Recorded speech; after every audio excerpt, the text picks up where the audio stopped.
Hey there, I'm Tony from the Marathon Mates, and welcome to part 2 of our series where we help you go from 5K to the full marathon. In this episode, we're focusing on the step from half to the full 42.2 kilometer distance. Have you ever dreamed of running a marathon but weren't sure you could do it? Maybe you finished a half and thought, nah, there's no way in the world I could double that. Well, we're here to help because in this episode, we're going to share tips to help you take that leap from training and gear to food and nutrition to help you take on the full marathon.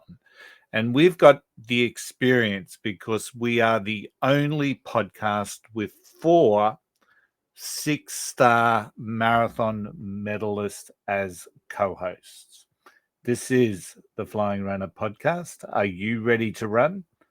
Let's go. Welcome to the thrilling world of the Flying Runner, brought to you by the Marathon Mates.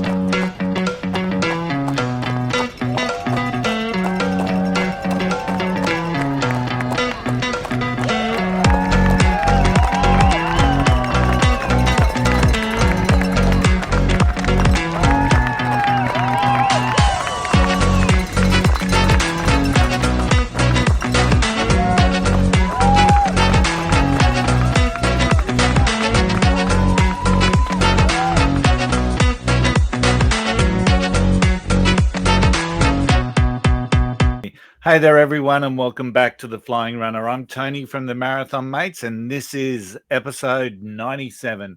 Tonight, we're finishing off our two-part series that takes you from a 5K park run right through to running a marathon. Now, last week, we talked about how you got from a 5K, like a park run, to the half marathon distance. And tonight, we're going to share our tips to help you get the most out of your running journey as you aim towards maybe a goal race, maybe a very specific marathon race that you might have your eye on. It could be a major event, it could be one of the world majors, or it could just be a local marathon that you've been itching to run for some time. Whatever the race, we're going to help you get there. Now, we aim to inspire and help others achieve their running dreams, and we hope that many of our listeners will be able to get something from this two-part series. Ultimately, we'd love to see many of you one day follow in the footsteps that we've done by traveling the world to running events and creating some wonderful and positive memories for yourself and your family and your friends. But before we get started, let's introduce to the Marathon Mates tonight. As always, welcome Lucia and welcome one half of Team Ellis, and that's Tim. How are you both? Evening, guys. Well, and yourselves? Yeah, I'm all good. Welcome, Tony and Lucia. I'm all good. Good to hear. So let's talk about training then. And Luch, it's becoming a bit of a habit that we start with you. So I think we like to get the ice creams and whatnot out of the way early. So how was your week and how's your running been going? So this week's been a full week of back into proper training. So run club Tuesday, Thursday, after I'd been sick for a couple of weeks. And yesterday, Sunday, because as our listeners know, we record the podcast on Monday, had the Sydney Marathon Run Club. So I was sweeping again there. Well, we did it a little bit differently. The aim was to do 23, but obviously like we to be back at our starting point by a certain time. And to me and my fellow pacer, we just went out and back. We kind of did part of the marathon course, and so there were all different pace groups as well. So some groups got to 23. So I would have liked to have gone further. So I probably should have tweaked my training a little bit this weekend, just gone to make up for it. But here's what it is. I must admit, I'm starting to freak out a little bit about Goldie. It's coming up quicker than I would like. So I may or may not be regretting my choice in doing all 4 races, but going to give it a good crack. But Tony, I've got to disappoint you. No ice creams, no snacks mid-run were had whatsoever. So I'm going to But that's great news, Lucia. Great news that there were no snacks or whatever. And by the time this podcast comes out, I think we're at 7 weeks or thereabouts to the Gold Coast. So it is getting close. What about you, Tim? How was your week? And but importantly, let's start with the better half of Team Ellis. How's Tara going? Tara's going really, really well.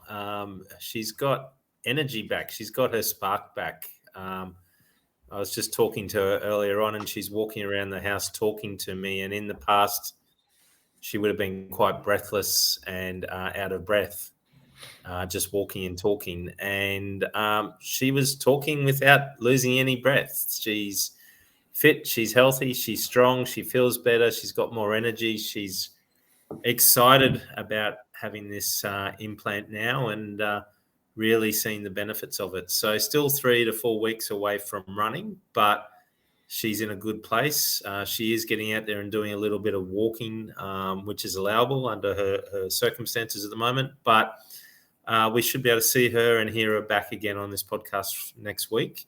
But she's got colour again. She's more of herself. She's more of the girl that I remember from many, many, many years ago. So she'll be out running me at some stage, which is good. That is great to hear. Awesome, yeah. because I need Tara back with her spark, and so that way I've got some ammunition against you two guys. It's fantastic to you, Tim. Fantastic. It is. Yeah, and as you can see, I'm no longer nursing her. I'm back in my unit down here on the Gold Coast, working down here Monday to Friday. And last week I didn't do any running at all because I was traveling backwards and forwards to home, between work and home. For those that don't know, I'm about an hour and a half each way driving from home to work at the moment. So, live down here Monday to Friday. But last week I was traveling backwards and forwards just to be home every night with Tara, which meant I had to sacrifice something, which was the early morning runs in the morning. On Saturday, we both got out there and volunteered at Parkrun. And, Tara had a lot of fun. She stood up for the full hour and a half or whatever we were there for, and she had a lot of fun. I did the timekeeping and didn't stuff it up, which was even better. Everyone got the right times. But it is interesting because I went for a long run on Sunday yesterday with my son, who I've talked about in the past, who's doing his first marathon down the Gold Coast with Patrick. And I think he got to that point where getting up and realizing he's got to run 25 kilometers, it just hit him mentally. And mentally, he struggled with it. He struggled with it about a day or two beforehand that he'd have to do 25 Ks. He started looking at how far 25 Ks is and realizing that, hang on, 25 Ks is from this place to that place. It's a long way. Do I have to do it? And it's like, well, mate, you did it last week. You've got to get back. You've got to keep the legs strong. You've got to do it as part of the program. And we went out yesterday. We started doing it, but he wasn't in the right space mentally. He was a bit tired from the training he's doing. It was wet. It was drizzly. It was overcast. It was windy. And mentally, it just screwed him over. So we got to about 7 Ks, and he was just like, that's me. I'm done. I don't want to do any more. We turned around and walked the last 7 Ks home. So we got 14 Ks. But with anything, and I'll talk about this a little bit later on as well, but with anything, there's always a positive. It doesn't matter how bad the thing is. There's always a positive that's come out of it. And as I said to him, he still did 14 Ks in 2 hours and 5 minutes. Times that by 3, because 14 Ks is a third of a marathon. Times that by 3, that's 6 hours and 15 minutes. Just doing what he did yesterday, if he continued that on for the 3 intervals, he would have come in under the Gold Coast Marathon cutoff.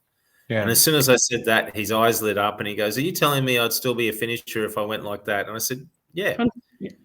So you can run, you can walk, you can get through it, you can manage yourself. It's just the mental aspect, and we've all been there. And it's actually interesting going back to a beginner and running with a beginner again, going through those things around, hang on, 25 Ks getting up is a big thing to do. It's a hard thing to do, let alone having to then push it further into 27 and 30 Ks in future weeks. But we'll talk about it a bit more later on. But it was good to see it from a fresh person's perspective again. Yeah. It is, and those long runs certainly do wear you down. So Sharon and I went out on Saturday, and Sharon has got a broken bum is the only way that I can talk about it. She's got a bit of it's actually a hammy issue, but it's creating, from what I understand, and creating pain up in the glutes area. So she was just going to walk. And to try and keep some up, she caught up with Nikki and Dolph during the week, and they and she's got a massage book, she's got a physio session book with Dolph. So hopefully some of that will start to help her. But so she was only ever going to walk, and I set out to get over that. There's a mental milestone in my mind at the moment that I'm just not clearing, and that's the 21 point whatever to do the half. And it was rainy, it was cold, it was drizzly, it was windy, it was shitty.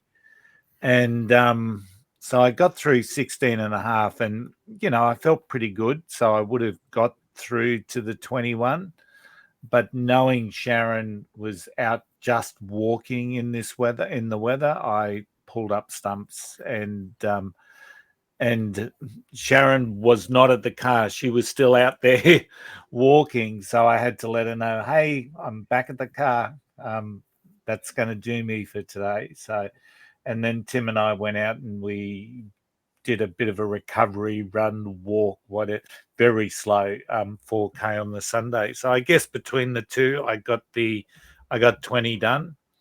But yeah, it's just a little bit of a mental block at the moment, but we'll get there. I'm confident. So it's funny how much during summer you just wish for a little bit of rain or a bit of coolness to cool you down, and then all of a sudden you're in autumn and it's cold, it's windy, it's just a different level of sapping. Yeah. Yeah, it's dark when you get up at 5 o'clock or 4 o'clock or 3:30, like we did the other day, and in summertime, it's bright sunshine at those times. So yeah, absolutely. All right. Thanks, guys. Let's talk about the news.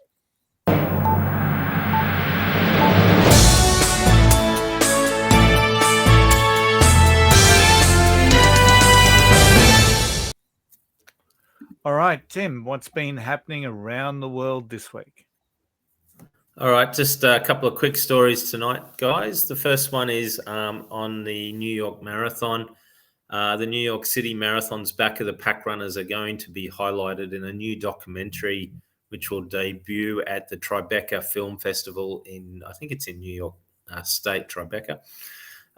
So basically, it's going to focus on the final finishes and those who complete the race late into the night. As we know, and we've talked about it before, the New York City Marathon does put a big emphasis on those back of the pack runners, particularly those who are finishing late into the evening, and they really celebrate their tenacity and challenging the traditional marathon type expectations around runners. So this documentary is going to come out, really show all that. And unlike other marathons which whisk slow runners off course, and yes, Boston, I'm looking at you, the New York City really celebrates these determined individuals. And this is going to be showcased in this documentary. Now, I'm not sure if it's going to expand beyond this film festival. Looking into it and listening to or reading the article from the New York City Marathon, they're really looking to expand their media offerings from the New York City Marathon.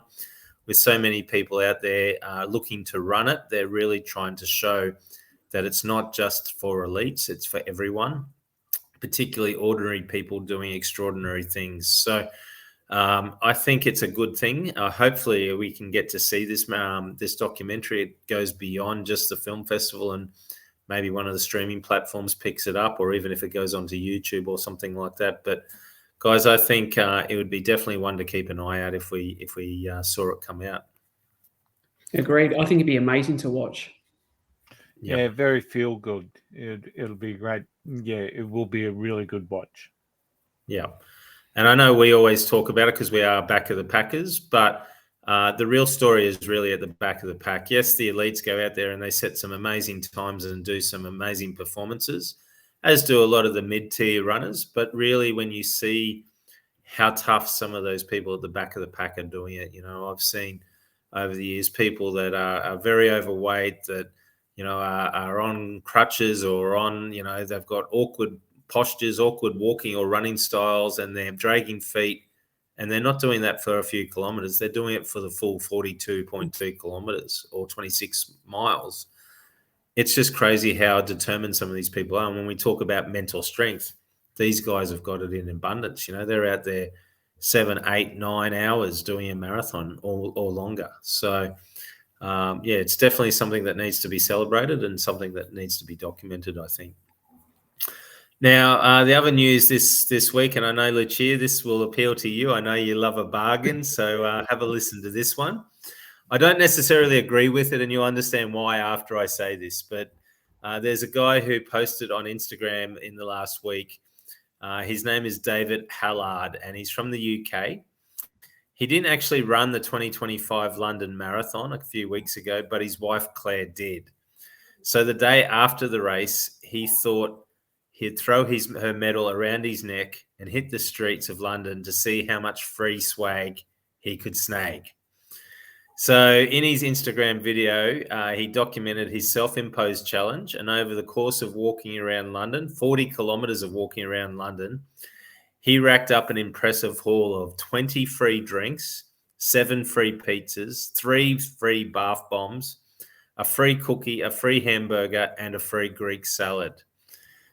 He said, "I nearly threw up a few times along the way. Turns out Peroni isn't an ideal mid-run hydration solution. All up, it took him 9 hours to collect his goodies." And now some people might be saying, well, he didn't earn it. His wife earned it.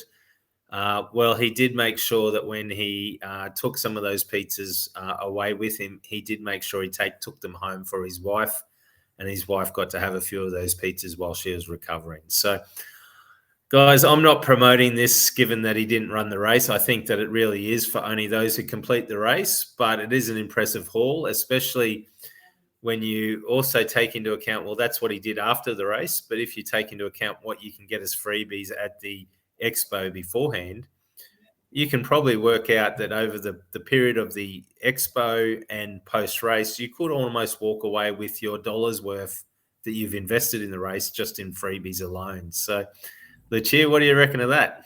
I did see that video on Instagram, and when he got up to about the 3rd or 4th pizza, I'm like, even I've got limits. And that's kudos to him for going through it, the whole thing, but it's like, I couldn't have done that much. It's just insane, but it just proves as well how valuable and how much London appreciates people finishing a marathon, because not all the majors, not just necessarily majors, but not all cities do celebrate marathoners in that way. So I did have a good laugh when I saw it. I'm like, mate, credit to you for trying it, buddy.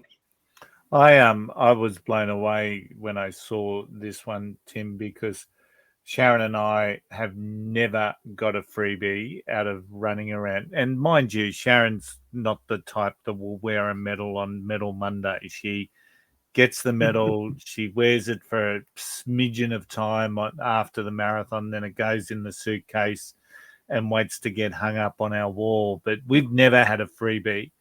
And often we're flying out the day after a marathon anyway to our next adventure. But I was blown away that you could get that amount of free stuff, to be honest. I'm just blown away.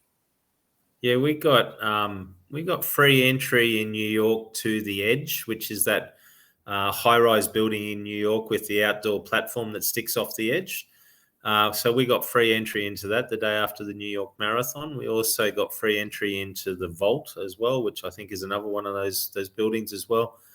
And New York's probably the equivalent of London. There are so many freebies if you're walking around in New York. One thing the Americans do appreciate is Medal Monday. And if you're walking around either Boston, London, New York or Chicago, and you've got your medal on, they take photos of you. They want to hold it. They want to talk to you about it. They treat you like a superstar. we were walking around with our Abbott's 6-star medal on at one stage, and the guy said, "Oh, did you win the marathon? Is that the special one you get for winning it?" Mate, do I look like I run that fast?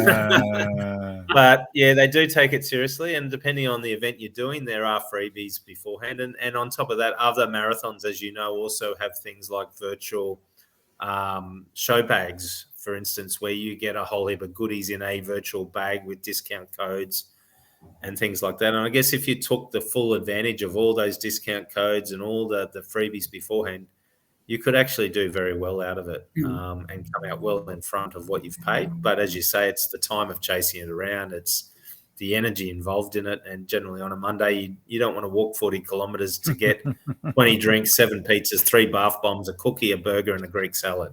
No.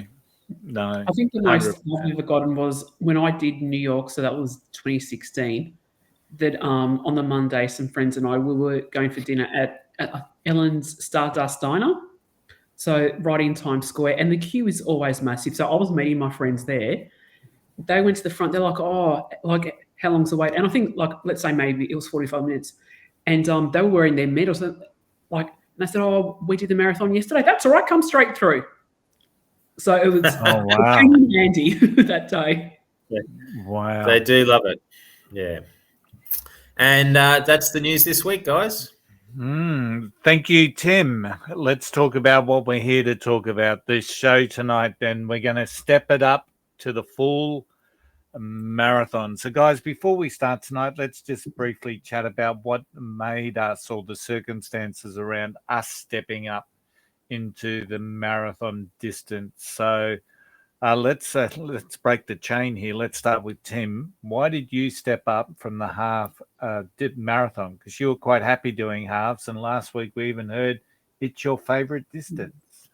It is. It is still my favourite distance, but I was told I had to step up to the half by Tara, who ganged up with Wayne Cooley, our massage guy, and also our podiatrist, Nick. So back in 2017, we'd just completed Gold Coast, which, as you know, is the first weekend in July. Both Tara and myself ran that really well. We came out of it feeling really fit and strong. And Tara, to her credit, was thinking about, let's step it up to a marathon. I had no intention of ever doing it. Thinking about doing double that distance, I just couldn't do it. Turn around at that point of finishing and then run the whole half marathon course again, I had no interest in it. And so between Tara, Wayne, our massage guy, and also Nick, our podiatrist, Tara had gone into all these appointments just before I went into them all, talking to them about, you've got to convince Tim that he's got to do this because I want to do this. And by the end of seeing all those guys and talking to Tara, I was in, and I had a 6-week program to step it up from Gold Coast to Sunshine Coast Marathon. And in that 6 weeks, I did a crash course, pushing myself up to 38 kilometres in my marathon running, in my training, before then turning up and running the first marathon at Sunshine Coast. And I was hooked after that. That's my story. It's all Tara's fault. And the poor thing's not even no. She can't defend herself.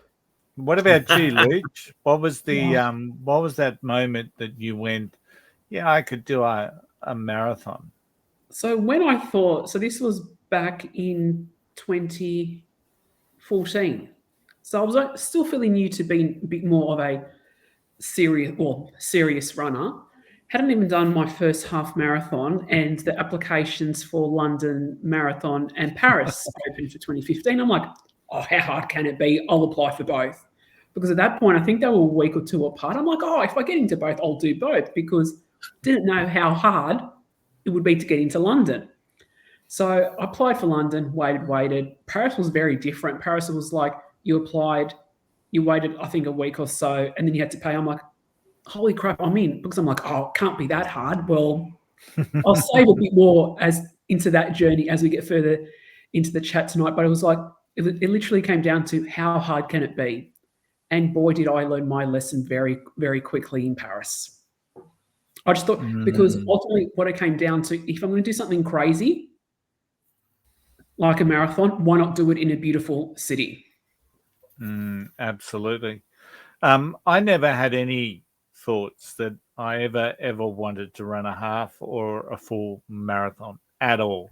You know, we did the occasional 10K fun run. We do the Bridge to Brisbane here in Brizzy. We do Mother's Day runs, and they killed me, and mainly because I didn't train for them, and I'd just get out and try and run on the day thinking that I was still 16. So needless to say, that wasn't a really good exercise. But Sharon just started running. She was inspired by a lady at work who, funnily enough, is now the age that we are. So, and she was running marathons and ultras, and so that got Sharon all excited. And so we never really made a conscious decision to go from marathon to half, because our first training block was all about the New York Marathon in 2018, which I think I've shared the story before, but Sharon said, "Do you want to run the New York Marathon?" And I said, "Yeah, right," very sarcastically. And she took that as the affirmation that we were going to do it. So we signed up with our travel company, and away we went. But and along that journey, there were 3 halves that we did. And we also did a 35K event called the Long Bloody Walk or something.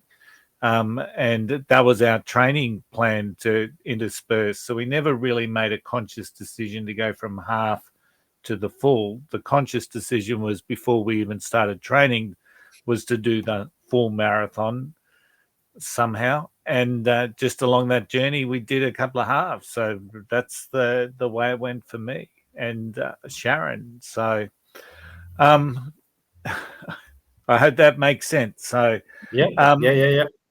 Now, stepping up to the marathon is a really big deal, and we know it requires a massive commitment. So, if you were to try and pinpoint all the advice that you've ever received, read, shared, thought about, made up, whatever, what is the single piece of advice that you would give for anyone who's thinking of stepping it up from the half marathon to the full marathon distance? Luch? One thing I would say, prepare for the time it takes. It will take a lot out of your life, and at times it can take over your life. So be ready for the commitment, because I think that's underestimated. Yeah, agreed. Tim? Similar lines, but more that it's just a mental tough slog. And as I alluded to before, you've got to build some big numbers into your training programs, and it can be tough even just getting your laces laced up to get out there, because it can beat you in the head before you even get out on the track. My single piece of advice is probably don't do it. But apart from that, just really think it, just mentally prepare, and I know Tim sort of takes the mickey out of me and Lucia when we talk about this concept called the pre-week. But the reality is, if you're setting off to do a marathon, and even Tim said before he had a 6-week plan. So if you have done just your half marathon, you need to set that start date. You need to prepare for it mentally. And that's, just like a footy team has a pre-season before they start playing. You've really got to prepare yourself mentally, because it is going to be dark. Some of those training sessions, the last thing you want to be doing on a cold, miserable, wet, rainy, windy Saturday is lacing on those shoes, especially relatively new shoes, and go run around in puddles and mud. So, and then to top it off, you might be doing a 20K. So it really is about that mental preparation in mind, and really think about what it is that you're getting yourself in for, so that you can mentally prepare. The effort always, the commitment to do that will always be rewarded at the end of the journey, but don't underestimate it. So let's start talking now a little bit about the training itself. So Tim's often talked about building a base, and I know we touched on it again last week. So we moved, just to make sure I'm on the right piece here. Yeah, I am. So we talk about building the base. We talked about moving from 1 to 2 runs a week to maybe 3 to 4 runs a week. The base changes again for marathon training, doesn't it? So what does it look like? And let's start with Tim this time. So what's the basic differences, I guess, between a base that you're building for a half to a full? Well, it's still essentially the same. It's still 3 to 4 times a week of running. You've got to bring in, and we talked a little bit about it last week around some strength work and some conditioning work associated with it. But it's more also about building up time on legs and distance. And at its peak, around peak times in most training programs, you're up around 50 plus kilometers a week of running. So for most people, 50 kilometers a week, that's 5 to 6 hours of running every week. That's time on legs, that's energy expended. It's around, increasing your long runs. And as I said, it's going beyond that mental half marathon distance. 21.1 is a big push. Therefore, when you're doing your training runs and you're getting to 25s and 27s and 30s and if you go into the 30s, it's a lot to think about. And it does, it's a big base that you've got to build, 32 kilometers on a long run, plus 2 or 3 other short runs during the week of 5 to 7 Ks each. You're getting up there. It's a fair old slog. Lucia? I would agree with everything that Tim has said, and probably the one thing I would add to that is with the long runs that they are going to be longer, and it's okay for it to be longer because, as Tim said, during the training it's more important to get time on your feet. So distance over pace is more important, but it leads back to what I said before, is that it's just going to take more time. So ultimately the fundamentals are the same, but I think with marathon training, the long run is probably one of the most important parts of the training. Yeah, 100%. I think the long run is always the center point for our training.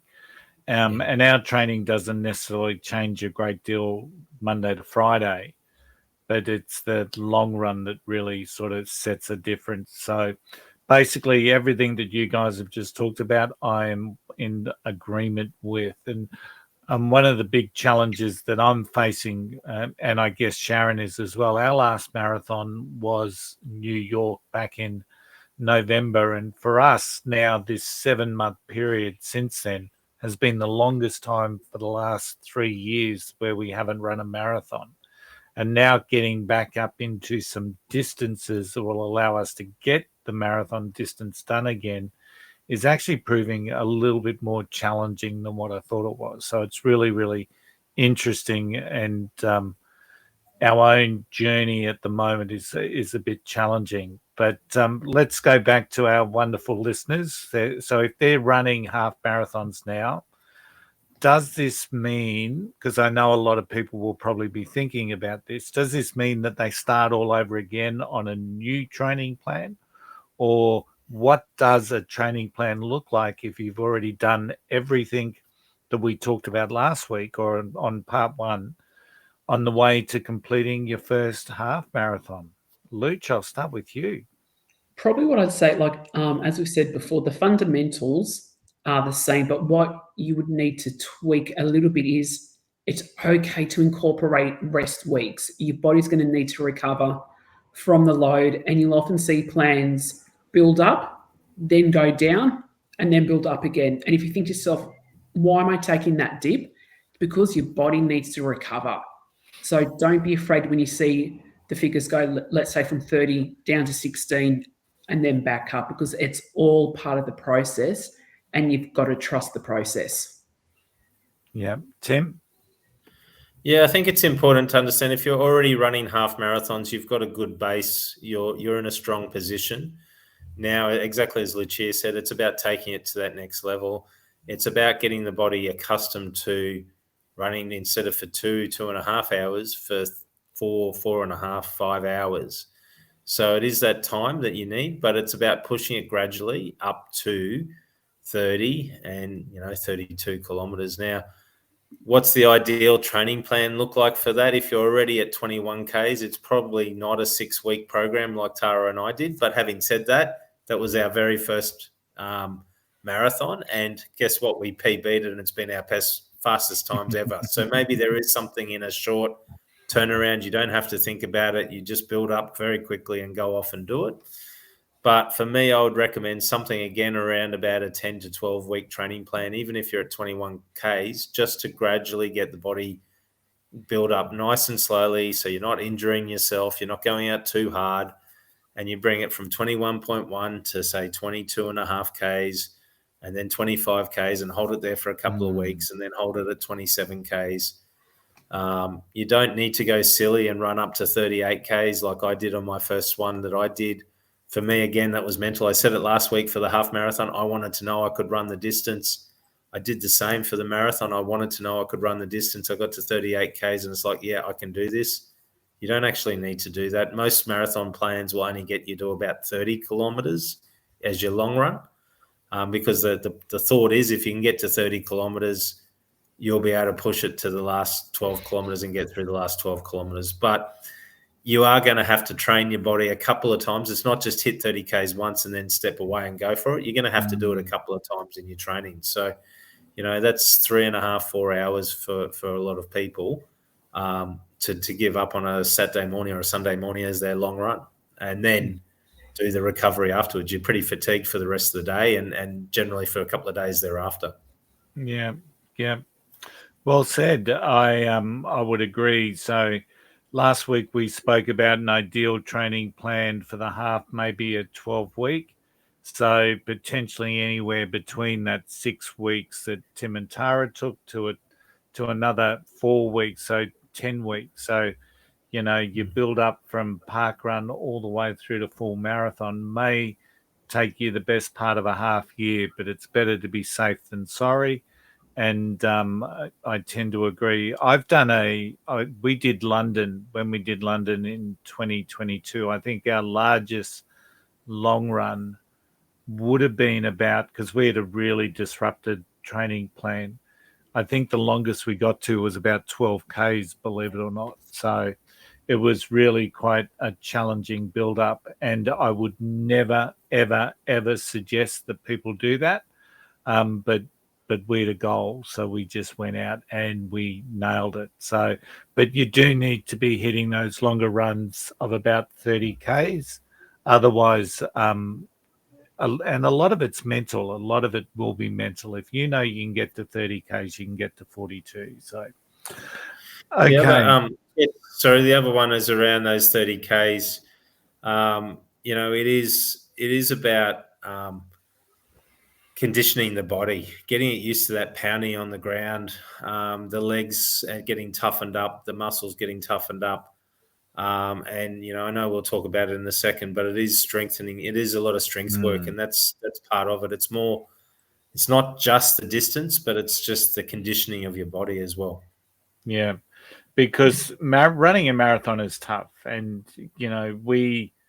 our bodies are used to it in so many ways, but sometimes you can get out for a run and it just hits you harder than what it potentially does at other times. So you think that you build up this resistance to it, but ultimately it's going to hurt you. So getting the distance on the legs is important. It's even more important to ensure that we're looking after the body along the way. So let's talk a little bit about things like niggles and strength work then. So Tim, I'll get you to continue that conversation. How do you, what is it that you look out for to help you counter that pounding the pavement? So I bring a strength session into my training every week, and I do stretching as well, probably 3 to 4 times a week. I'd love to do more of it, but that's probably all I've got time for. So the gym work that I do is once a week where I'm focusing, a bit on all body parts, but mainly trying to focusing on strengthening my lower back, my glutes, my quads, and my hammies. And basically your lower back controls your ITB, it controls your hamstrings, it controls a lot of the muscles that work down into your knees and then all the way down into your calves. So strengthening those is an important part. You use them, yes, in the half marathons, but you really notice them somewhere around about 27, 28 kilometers, you really start to notice that twinge in your back. It's starting to tighten up. You start to notice your hammies and your quads starting to hurt around 34, 35 Ks. And it is all coming back to strength work. And it is one of those important things. Every plan that is out there for marathon will or should, every good plan should have a gym session or some sort of strengthening work in there. It doesn't have to be in a gym, but it's around strengthening. It can be lunges, it can be sit-ups, it can be bridges, it can be those sorts of things that you can do to strengthen your back, your glute, your quads and hammies. But it is important that, like Lucia said before, around rest weeks, it's about rest days. It's also about stretch sessions. So most nights I'll sit down here on the ground. I've got a towel down there on the ground. I'll put the TV on and I'll just sit there on the ground. I'll put my legs out in front of me. I'll touch my toes. I'll work on my lower back. I'll do some bridges. I'll do some, rolling with a roller that I've got down there. I've even got a little rolling pin that I'll roll up and down some of my sore spots and massage those sore spots out just to really help toughen the body up, but also strengthen it up, but also give it a bit of self-love as well, because it does copper pounding, exactly as you say. And you never realize how much it is in training until you get to marathon day and you're in those final sort of 10, 12, 15 kilometers. You never feel so far away from the finish line than you do when your back's starting to tighten up and your hammy and your quads are starting to get some big knots in them. So it is really important that you do that. And if it's not in your plan, it should be in your plan. Yeah. I swear black and blue, the last 200 meters in a marathon is the longest you'll ever run. So, Yeah. Hey, Luch, anything to add from Tim's detailed information there? Nothing further to add, but just an experience that I had when we did Tokyo in 23. Can't remember what K point it was, but I was struggling, and I'll never forget. I think she was an American lady. She had a can of BioFreeze, and I'm like, "Oh yes, please." But she also had one of those rollers, and she rolled my leg. It was the best thing that could have happened to me at that point in the race. So I don't do enough of it. I know I need to do more. And I say each training block, I'm going to do more. I'm going to do more. I'm my own worst enemy.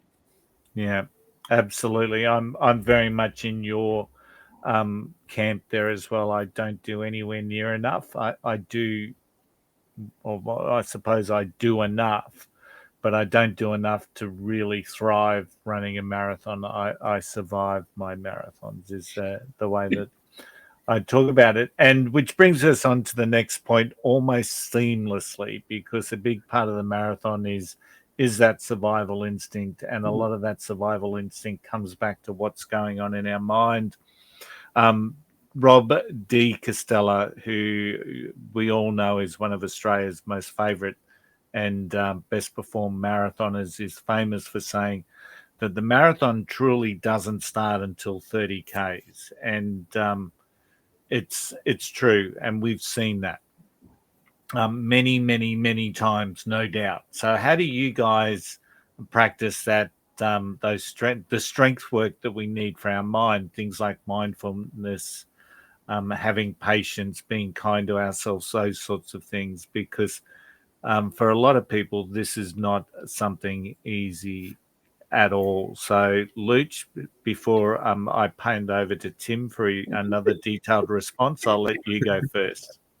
I think because I do a lot of training on my own, for me, I find that really good in getting the mind ready, because ultimately you can only rely on yourself on race day. You can be running with a partner, but ultimately, like, you also have to, like, you're the only one that can control what's going on in your mind. So for me, what sometimes works, like my music playlist, it's varies so much. So sometimes if I'm not feeling where I should be mentally, I know, okay, in a few songs I've got this coming on, and I know that will get me back into it. But one thing that I find that works, like, and I've also done this a few times during races, if I'm at that point where I'm thinking, why did I do this? Why did I sign up for another marathon? I always think back, I'm lucky that I can do it, and not everyone can. So I think for me, that's probably the biggest thing, and being able to share the journey with people. But something I also do is I've got 2 wristbands, which I wear in all the races. One is "You've got this," and the other one is "You can do it." And sometimes I'm just looking down on my arm, seeing those, and just like, okay, I've got this. And then I think about people in which I'm doing it for, like, so I had a cousin passed away about 7 years ago, which I was very close to. So a lot of them I do for her because she was one of my big supporters. She would always believe I could do it. So it's like, okay, I can't let her down. And also it's like, I want to prove the people who don't think that being the back of the pack that you can do it. And I'm like, no, I'm proving everyone wrong. So it's like, it's kind of that bit of, no, like, as I said, I'm going to prove people wrong, which gets me over the line. And sometimes what also gets me mentally over, through it is, I've paid for it, I have to do it, I have to suck it up. Yeah, a little bit like me, Luch, I think, because I think, well, especially when I'm out there, I'm thinking about all the people that are actually out there supporting or watching and whatnot. And I don't want to let myself down, but I don't want to let them down as well. And I know no one's going to say, geez, Curly, you had a DNF. How shit are you? No, I know they're not going to do that, but you certainly don't want to let people down. And what I've found now is the breath work while you're running just really tunes my focus, my mind onto my breath. It's, you count to 4 out and count to 4 in, and all of a sudden you've gone a kilometer without having any other thoughts other than what's going on in your just your breath work. So I needed to get that in before I hand over to Tim. So Tim, or back to yourself. So how do you strengthen your mind? A couple of ones I do is routine. I'm a routine person. I believe in routines. I go to bed pretty much the same time every night, at least Monday to Friday anyway, but I go to bed at the same time every night. I wake up at the same time. I book in my training runs into my calendars so that I know that tomorrow, Tuesday morning, is a get up early and go for a run. It's booked into my calendar. I've slotted it in at 4:30 in the morning. I get up, I go for it. It's locked in. And I tend to use my runs as my time. It's for me, and so I try to look at it as a positive thing. I'm getting out for me. I have my why. Why do I run? There's a reason why I run, but at the same time, it's also my time to get away from the electronic world I live in. It's my time to just experience me and myself and my inner thoughts. I use it a lot to do strategic thinking. I have a strategic job where I need to think 5 steps ahead of where we're at all times. And I use it a lot of the time to be strategic and think about stuff. The other things I tend to do as well, when I am lying on the bed and I'm trying to go to sleep at night, I visualize the race. I visualize the course that I'm running on.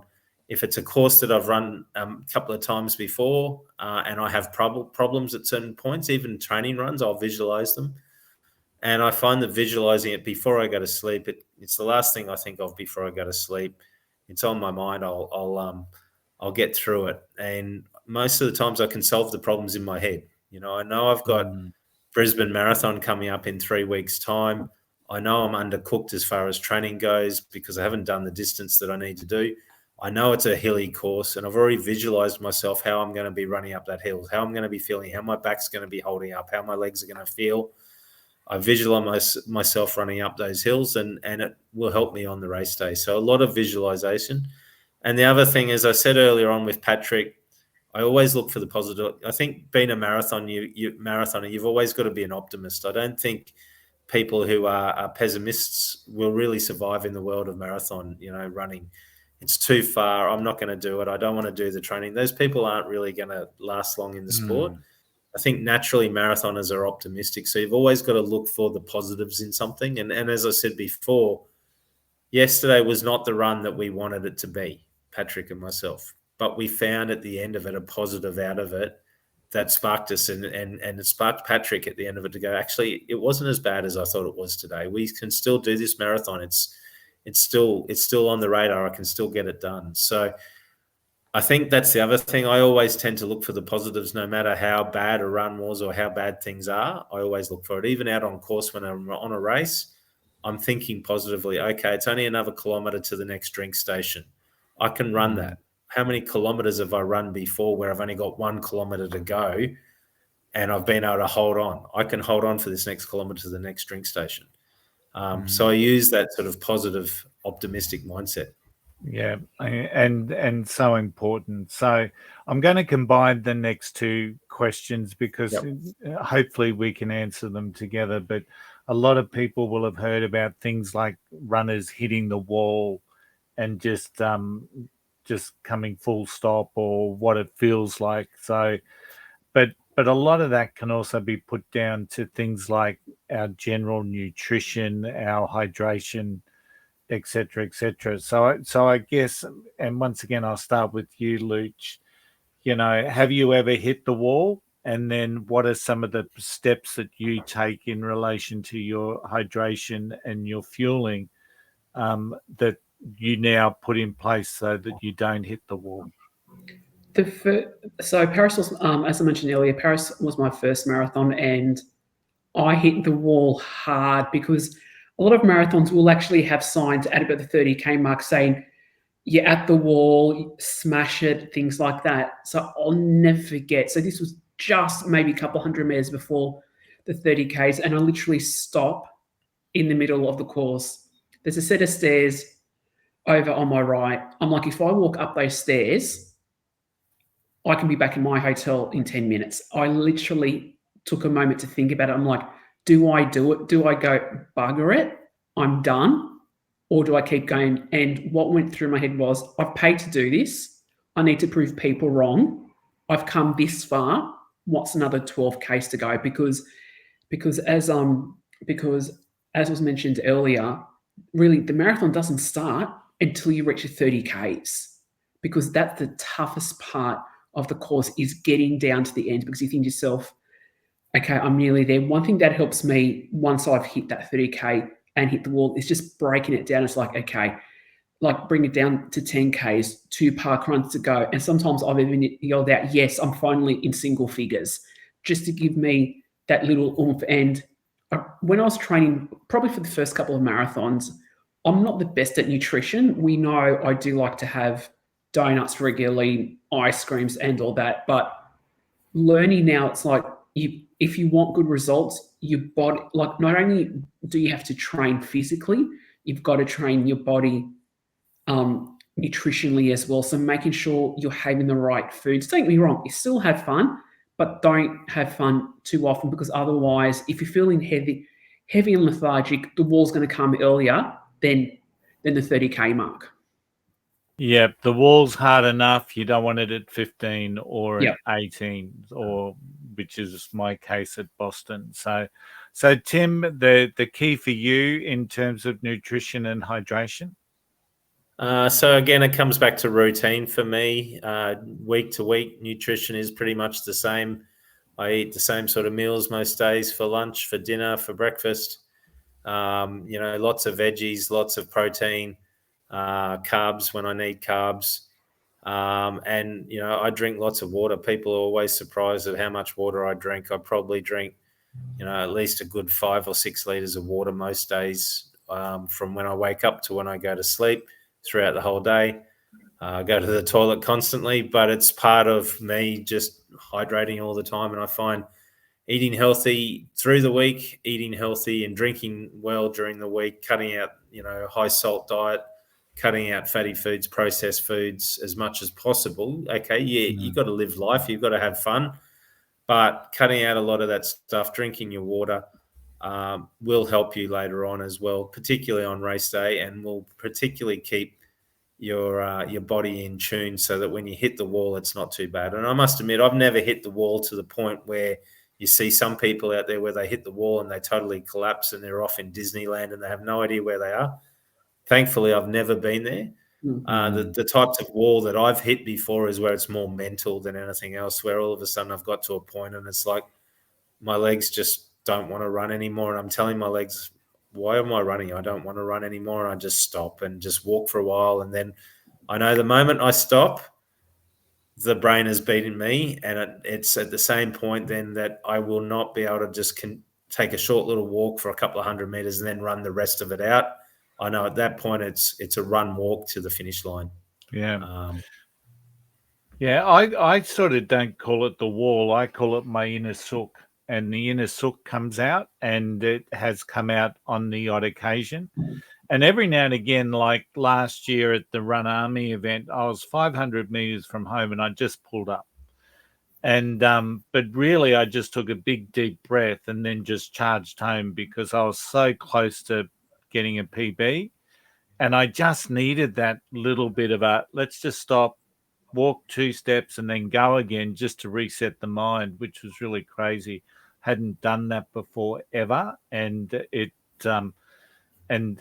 I did it at that event and it worked for me. So, but yeah, usually if my inner sook comes out, I'm telling it where to go. So now the last question is last week, Lucia talked about taper being one of her favorite words.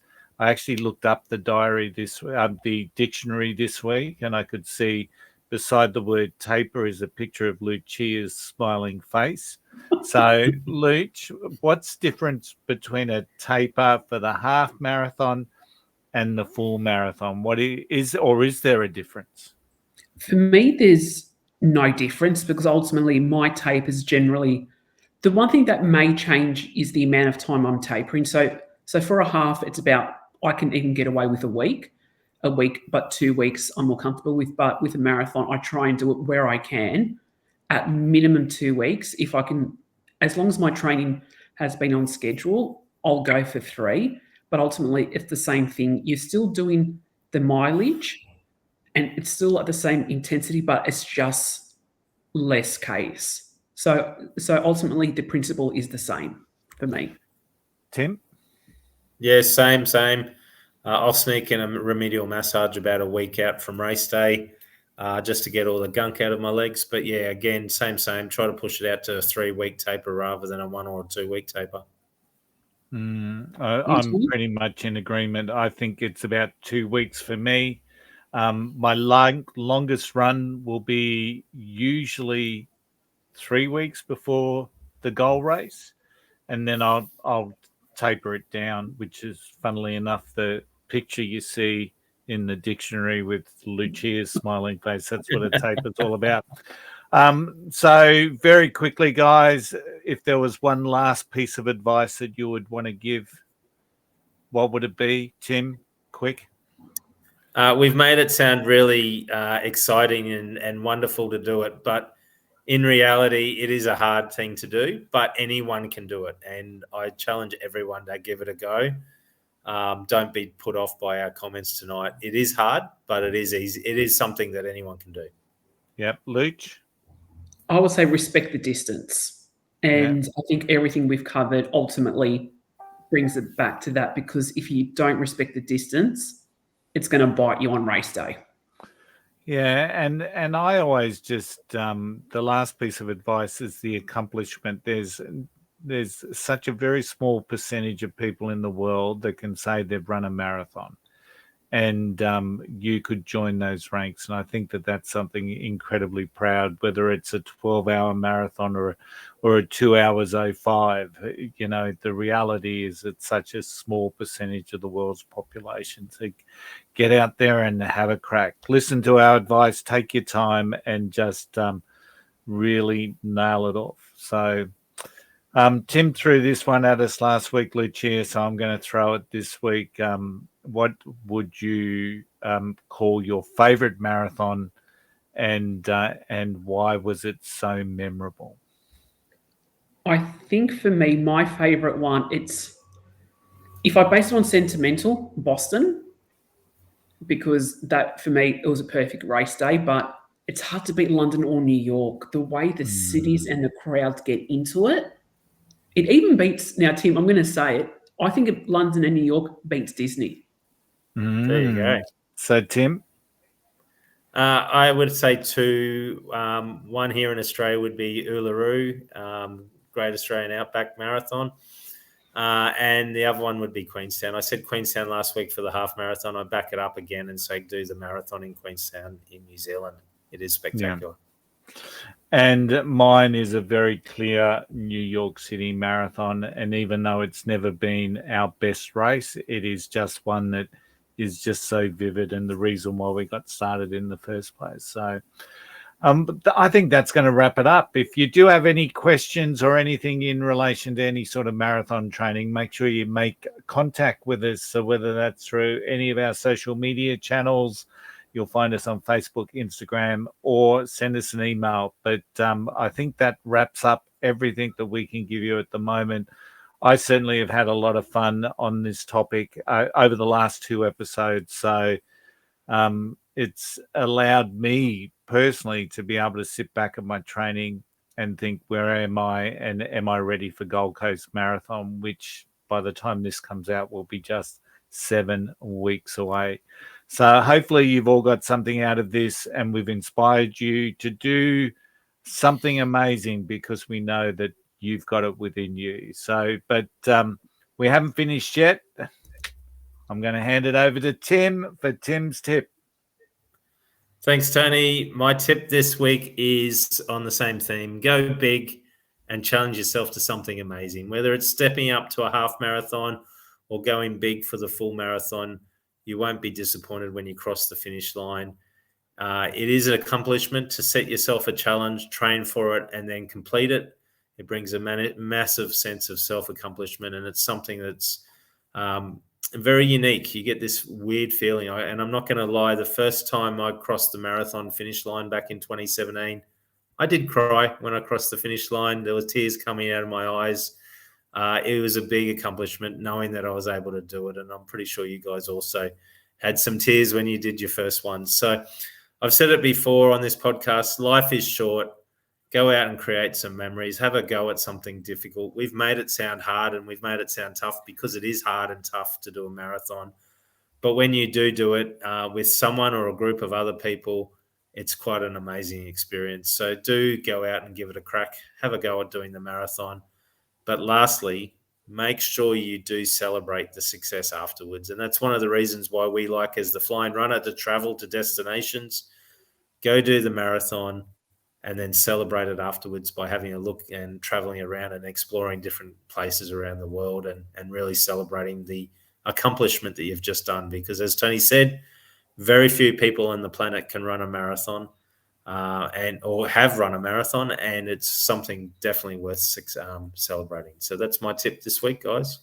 100%. Enjoyed these last 2 episodes, Lucia, but there's always another episode coming up. So what's happening next week? Thanks, Tony. So next week we've got a special guest. So we've got Hayley Piedmont. Hopefully I have pronounced her surname right. So if you guys listen to some episodes back in September 2023, when Tara, Tim, and Tony were in Berlin, they introduced us to Hayley, who was also running Berlin at the time. So Hayley's story, it's really fascinating. So she started her journey via the Indigenous Marathon Project, which we've spoken about many times before. And since then, Hayley's gone on to do many marathons across Australia and the world. And she recently took part in London a few weeks ago. So on next week's episode, we're going to hear about Hayley's journey, not only as to where she's come from, from where she was to where she is, but also her take on London and how she enjoyed the race this year. Hayley, she's a bit of a live wire, so it's going to be a great episode. She's got a great personality, so it's going to be one not to miss. In addition, I believe Tara may be back next week as well, which is another reason why everyone should listen to next week's episode. Thank you, Lucia. It's well, that's it. So it's been great sharing with you how to go from a 5K park run to running a full marathon. I hope it's helped you feel ready, or at least start preparing yourself mentally to take that next step. Thanks to my co-hosts. Always love our Monday nights together, sharing your stories. And I hope you have a really great week ahead. We love making this podcast for you. Let us know what you think. Message us on Instagram, Facebook, or email us at happyrunning@flyingrunner.com. If you've got any running tips or if you've got any questions, please reach out. We'd love to hear from you. You can watch this episode on Spotify or YouTube or listen to Apple, Amazon, and all the other major podcast platforms. We are there. Every step counts. Keep running, and we're going to see you next time on the Flying Runner podcast. Happy running. Happy running. Happy running.